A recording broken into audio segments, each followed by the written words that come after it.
And welcome to the circuit. Enzo Edino Ferrari at Imola, ready for rounds 7 and 8 of the FIA World Touring Car Championship. Cars on the grid in sweltering conditions, track temperatures just over 50 Celsius, and the air conditions are absolutely beautiful for spectators. It's going to be very hot work indeed, though, for the drivers in this 4th race weekend of the FIA World Touring Car Championship. And it needs to be as well, because we have a very close battle at the top of the table. Germany's Dirk Müller with 1 win leads by 2 points from Gabriele Tarquini of Italy. BMW just slender lead ahead of Alfa Romeo, with Seat also looking very strong.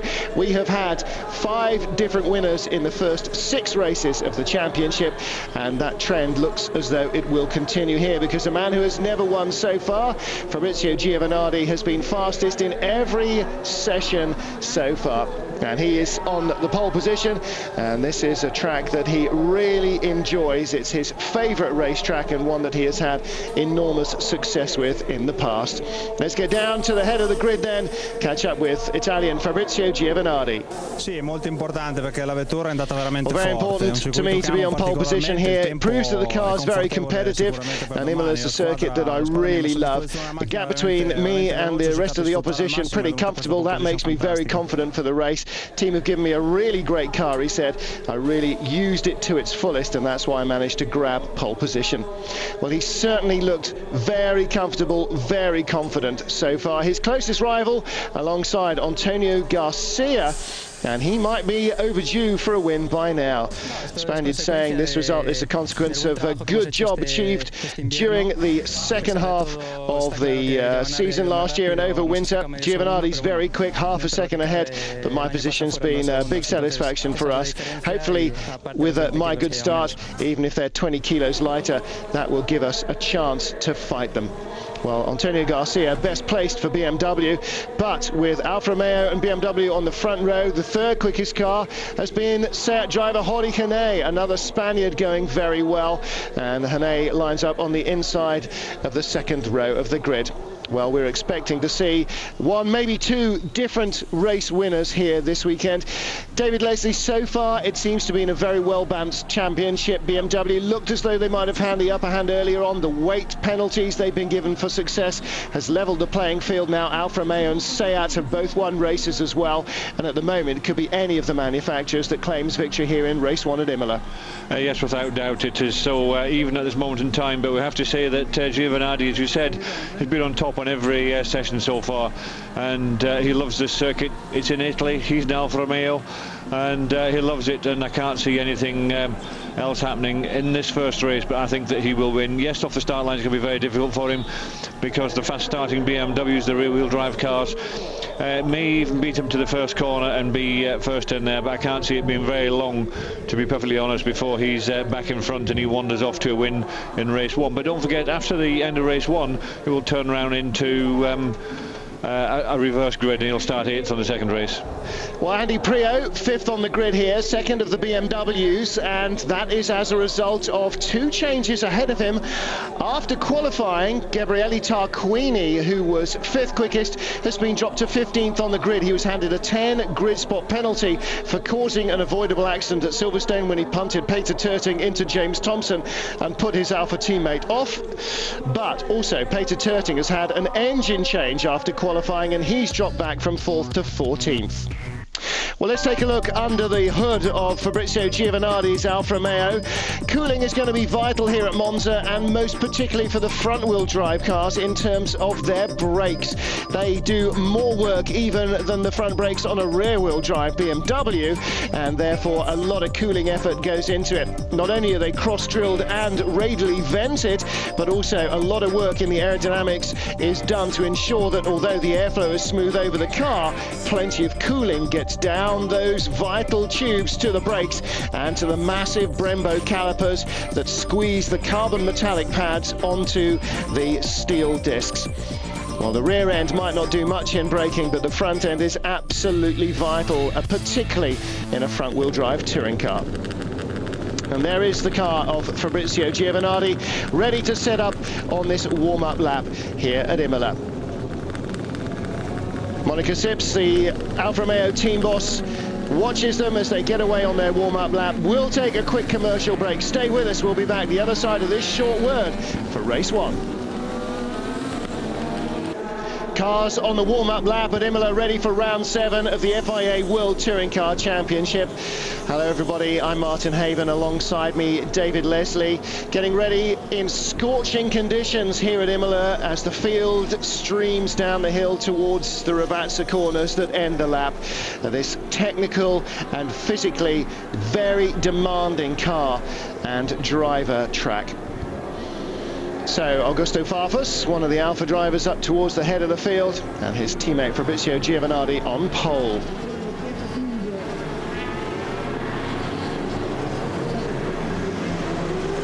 Cars coming round to end the lap, on board with Peter Terting, starting from 14th on the grid, qualified 4th fastest, but an engine change means he's dropped 10 grid spots. And one position behind him, Gabriele Tarquini, who qualified 5th quickest, but was given a 10 grid spot penalty for causing an avoidable accident last time out at Silverstone in race 2. Punted Peter Terting, interestingly enough, into his own teammate James Thompson. View back from Andy Prio's BMW. He's got 3 cameras on board. Front, rear and interior. We'll get a chance to look at those. And starting from the pit lane, is that Peter Terting or Ricard Rydell, Tom Coronel's independent Seat. Now that was the best of the GR Asia Seats in qualifying, so there'll be a gap on the grid where he should have been as well. Fastest in this morning's warm-up, incidentally, in terms of top speed, was Andy Prio for BMW, but in terms of overall time, as he has been throughout the weekend, Fabrizio Giovanardi for Alfa Romeo.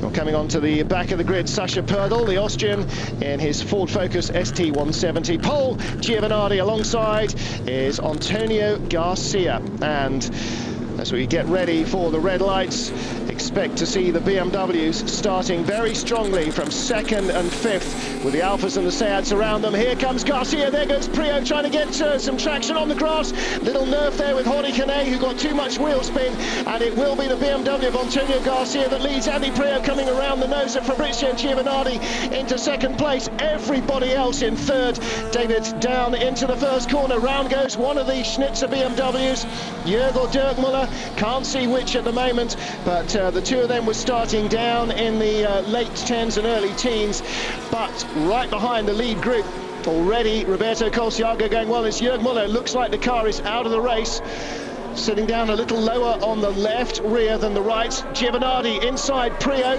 and that is for 2nd place. Giovanardi really in a league of his own here, David Leslie. It's going to be very hard to catch him.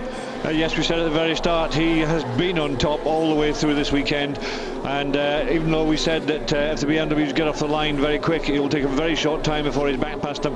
He's passed Andy Prio already, and very shortly he'll catch that lead car, Garcia. Garcia, also Italian, knows the circuit extremely well, but I can't see it being very long before Giovanardi catches him. Already he's starting to stretch away from Andy Prio, and that looks like Dirk Muller right behind Andy Prio, and looking further back to see what's behind that there. Jordi Canet in the Seat, and then another of the Alfa Romeos, probably. That looks like it might be Farfus. Tarquini was too far back, and it is Farfus. And then behind him is the Honda Accord Euro R, very much improved this weekend.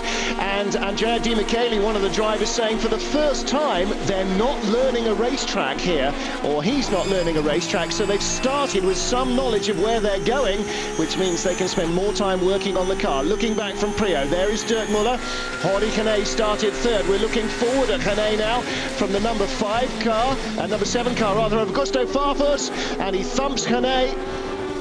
Now there's a chance for the Honda to try and make a move, and Roberto Colciaga won't need too many extra offers, will he? Look, he's trying to come around the outside, and he may well get past Farfus. The Honda really has got some straight line speed, David. Fastest 2 cars through the speed traps were the 2 Hondas, privately run cars.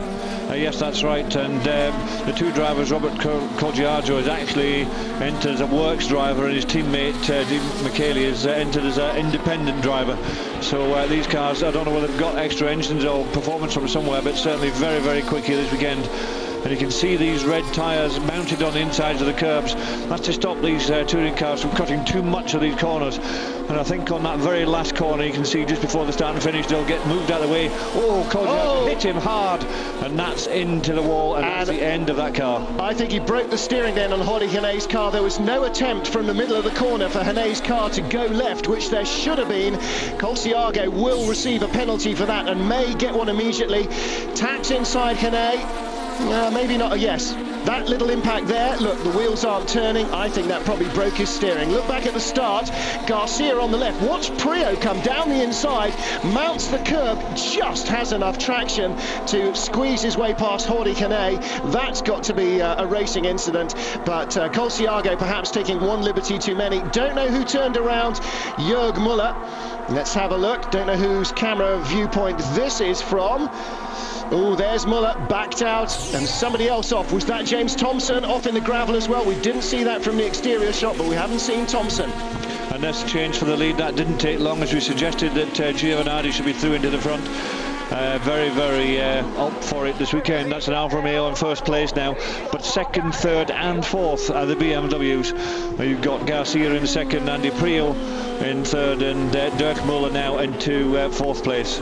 Antonio Garcia and Giovanardi really in a different race. Garcia with only 15 kilos of weight penalty, Giovanardi in a different class with only 5 kilos. Behind though, Prio and Dirk Muller with 40 and 35 kilos, so in a slightly different BMW battle. And then behind them, the normal front-wheel drive battle, probably where you really ought to be seeing Giovanardi, but David, he's left all of that behind, and that's being led by Colciago, Farfus and the rest of them. That's right, and you can see James Thompson is still going, so whoever went off at that first start wasn't James. He's now up into 7th place, so that's I'm guessing good. Gabriele Tarquini would have been the Alfa Romeo that was that far back. Don't forget he started in 15th place on the grid as a result of his penalties. So Gabriele Tarquini is the driver who has struggled, and in fact timing and scoring are showing him down in 28th place, still running. We'll take a quick commercial break while we reboot the computers. Welcome back, race fans. This is the view of the stands at Imola. Flaky Italian electrics have knocked out the broadcast van.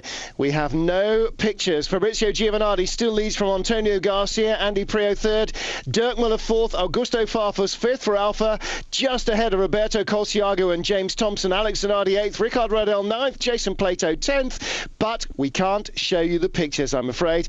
We will get back to the live racing as soon as we can. You almost wish that we'd stayed at Roland Garros, don't you? But we will be back as soon as we can. In the meanwhile, we will show you highlights of the FIA GT race that happened earlier on this afternoon. And a real barnstormer it was. Somebody's shouting in my ear saying we now have a live feed back, so we will try and pick up those pictures as soon as we can. Meanwhile, talk amongst yourselves, but don't go and put the kettle on.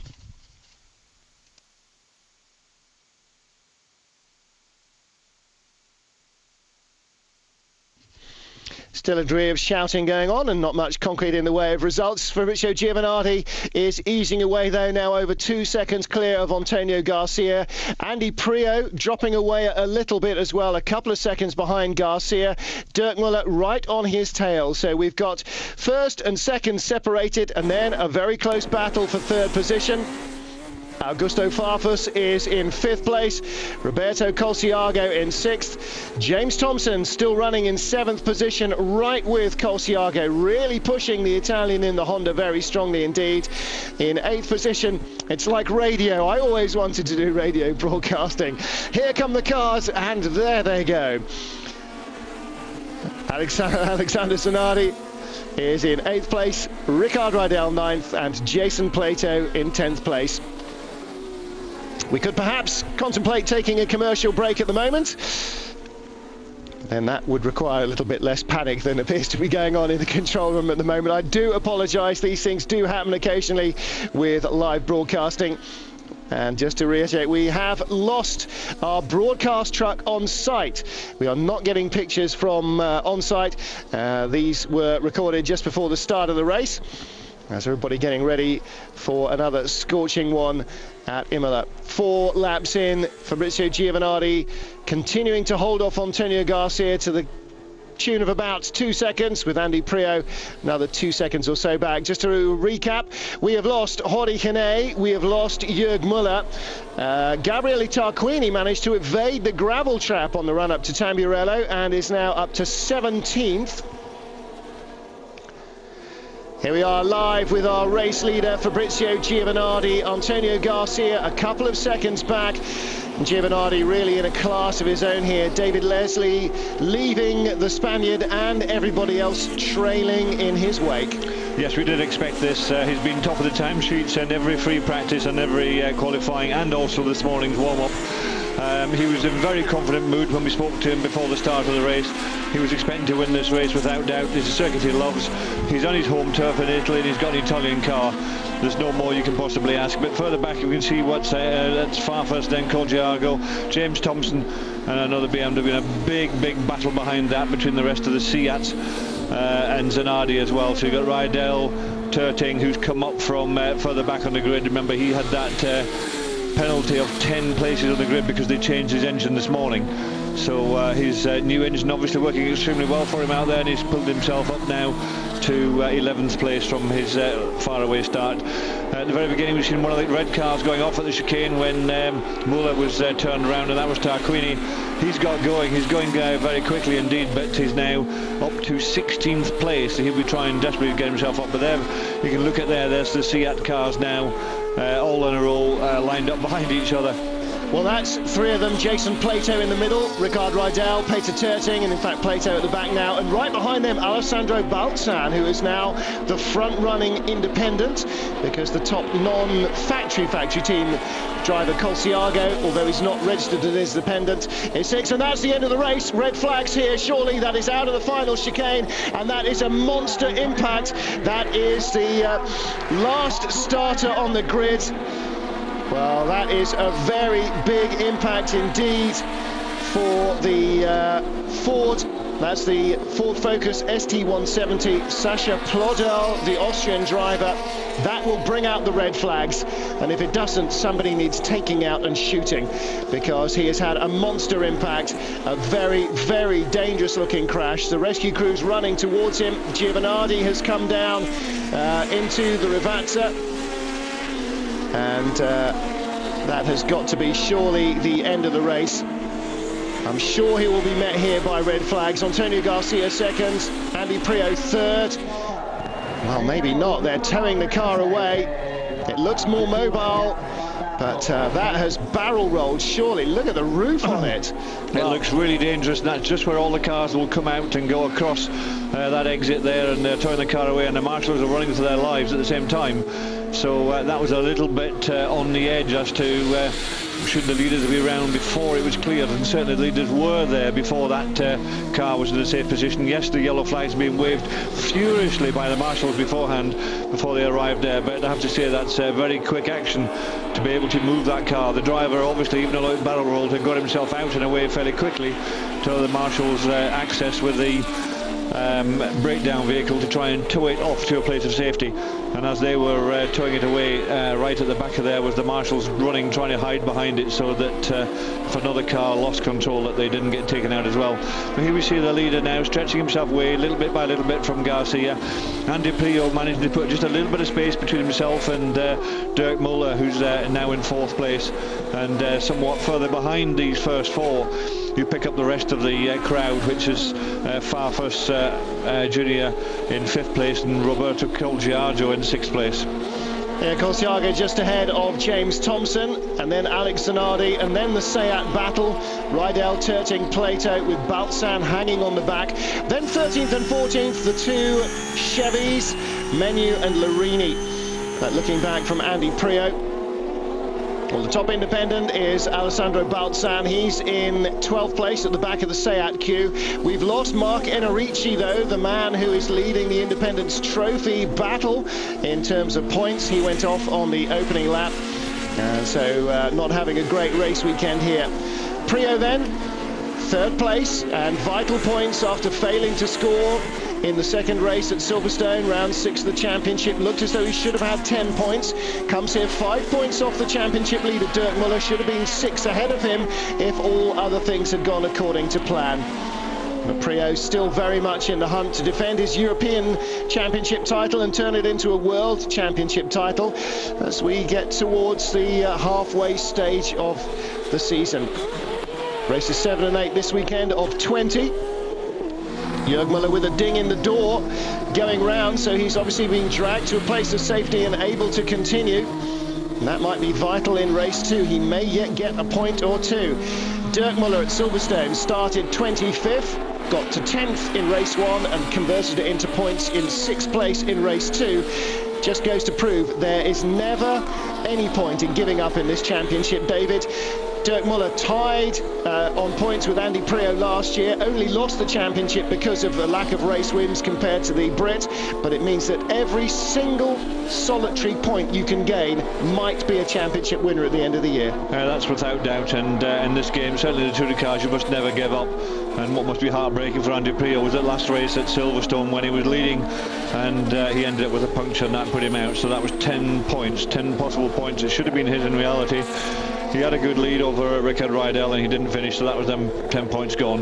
What it did do was it elevated Ricard up into first place, and he went on to win the first race for Seat in a World Touring Car Championship event, and that was absolutely terrific for them. And to add the icing on the cake, Jason Plater came home in second place, and this week they are currently 9th and 11th, and that looks like the driver that was upside down a few minutes ago. I think that is Sasha Plerd, also very pleased indeed, because looking at that wreckage from behind, that looked like a very big impact indeed. You can see the scuff marks on the roof of his Ford Focus.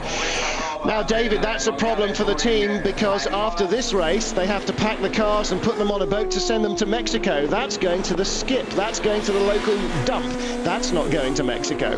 No, I think being independent as he is, he might now decide that as he doesn't have a car left, it might not be going to Mexico at all.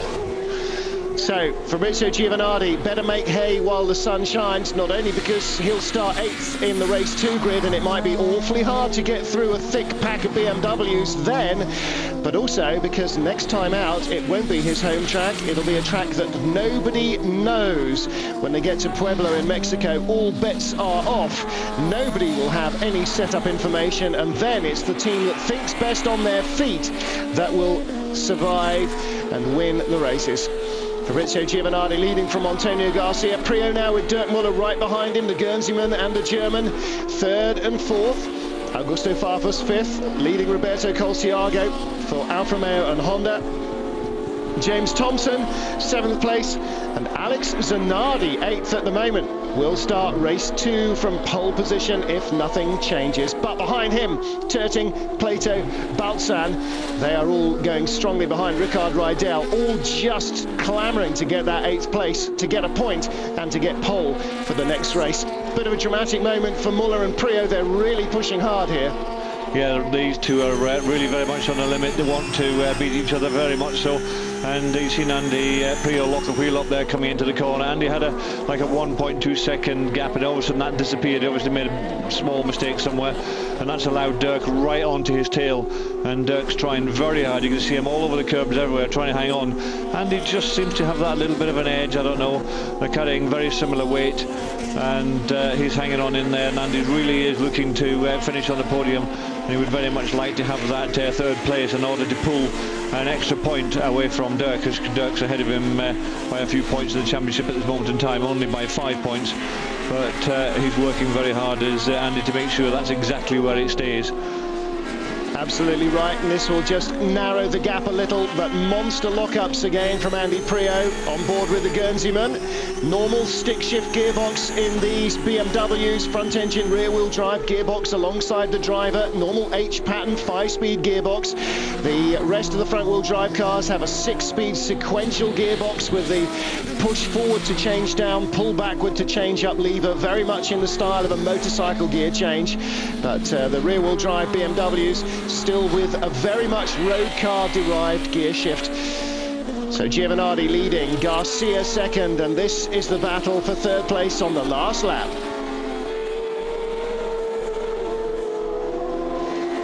Andy Priaulx in third.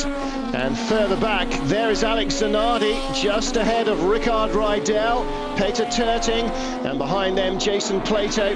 This is the battle behind James Thompson, 7th, 8th, 9th and 10th. The two cars, the red one and the blue and white one, at the moment will be 2nd and 1st on the grid respectively. Now, of course, they are the last point scorers, so the Seat's desperate to get in amongst them. David Leslie, Seat winning at Silverstone in race 2 with Rickard Rydell from that reverse grid starting position, gave Rydell every chance he needed. But here they need just one more position to be in that kind of place once more. Yes, and they've been trying for quite some time to get it, and I think it's going to be very difficult for them to actually make it up into that 8th place. But on the last lap, when you know it has to be done, sometimes you take some drastic moves to try and get there. And I just hope that we can all get through this very last lap without any problems. But here's a man who's had no problems the whole race long. The BMWs beat him off the line. He was pushed down to 3rd place as he went through the first chicane. Within half a lap, he was past Andy Priaulx, and then it didn't take him long, about 2 laps before he got past Garcia, and then he was into the lead, exactly where he expected to be, where he wanted to be for this race, and looking for his first win. First win of the season then for Fabrizio Giovanardi. First win in a while. It's back to the good old days for Giovanardi when the Alphas used to start slower than the BMWs but could drive away from them. 2nd, Antonio Garcia. 3rd, Andy Priaulx, holding off championship leader Dirk Muller to 4th place. 5th, Augusto Farfus Jr. 6th, Roberto Colciago. 7th, Thompson. 8th, Zanardi, who'll start race 2 on pole, ahead of the Seats of Rydell, Turting, Plato and top independent Baltzan. 13th Menu, 14th Larini for Chevrolet. Carl Rosenblad's BMW 2nd in the Independence Trophy, and 15th Gabriele Tarquini, 16th position from 15th on the grid, and a trip through the gravel at Tamburello on lap 1. Jörg Muller also escaped the gravel, 27th place 2 laps back, but he does finish the race and he will start race 2. No such luck for Sasha Plodel, whose car has been utterly destroyed. There are the 2 Chevy Lechettis. Robert Huff in the 3rd Chevy, finishing in 20th place, just behind Salvatore Tavano. So, a dramatic race in terms of incident and accident.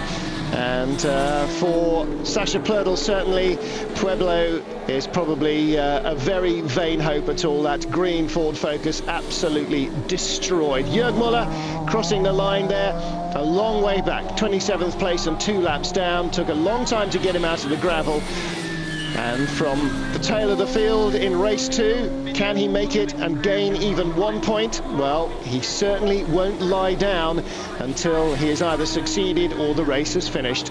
That much you can be certain. And from 8th place on the grid, can Giovanardi win race 2? My money says no. His money says maybe. Just maybe. Half a second quicker than anyone in almost every session this weekend. Giovanardi's making it look like 2002 all over again. The Alfa Romeo with such a speed advantage here that even being deposed to 3rd off the start line by 2 quick starting BMWs was not enough. Thomas Jaeger comes into the pits with a puncture on his Ford Focus, and that will be repaired in the 15-minute working time between the 2 races. Giovanardi's engineers, well, they'll put a new set of tyres on it if he's got a new set, a used set if not, and polish it. That's pretty much all that needs doing to it, David. Yes, without doubt. He's had an absolutely fantastic race, as we said. He's not put a foot wrong, and he'll be looking forward to a very easy, relaxing 15 minutes for them to turn the car on. Then you can see all the various Alfa Romeo mechanics. They're running 4 cars here. That's a lot of cars. There's the result. Giovanardi first, Garcia, Priaulx, Muller, Farfus, then Colciago with that Honda up into 6th. That's a big step forward for that Honda, as we said earlier. James Thompson in 7th. So him and Alex Zanardi will start on the front row. That is absolutely fantastic for Zanardi. Next up are there are 4 Seats there. Rydell, Turting, Plato. Genet was missing because of an incident early on, so just outside the points there for the Seats after such a good race at Silverstone the last meeting. But there we are, a very, very happy Italian indeed in Italy, and winning his first of the World Championship races. Yeah, Gio is back, He is in imperious form here at his favourite racetrack. And there's Antonio Garcia, second place for him. A very strong result indeed. More points. It's all grist to the mill. Giovanardi, it's been a long time in the shade. A year at the BMW Italia-Spain team yielded no race wins, and last year at Alfa Romeo, very hard to find himself back in the winner's circle again. Now he's back in a World Touring Car Championship winning position. Antonio Garcia there in second. Another strong performance too from Andy Prio and Dirk Muller, our championship front runners. And David, that's so vital. You have got to score and score consistently in this championship. But also, as we found out last year, you've got to win races. Dirk leads by 4 now from Prio. Tarquini, well, didn't score here as he was out of the top 8, but BMW and Alfa Romeo now just 5 points apart as Giovanardi helps the red wedge close the gap. We'll be back.